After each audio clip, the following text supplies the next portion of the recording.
Hey, to change keyboard language in the Windows 11, you've got two options.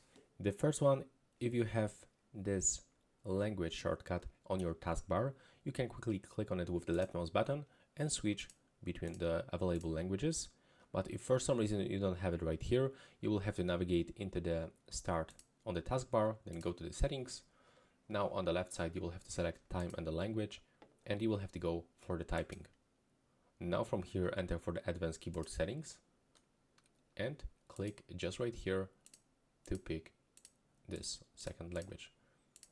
Also, if you don't have any other languages, you can click on the time and the language back, go into the language and the region, and from here you can add additional languages. So as you can see, you can apply it for the text-to-speech, display language, speed recognition, and the handwriting. So that's actually the language pack and everything that you can actually use, also including the basic typing.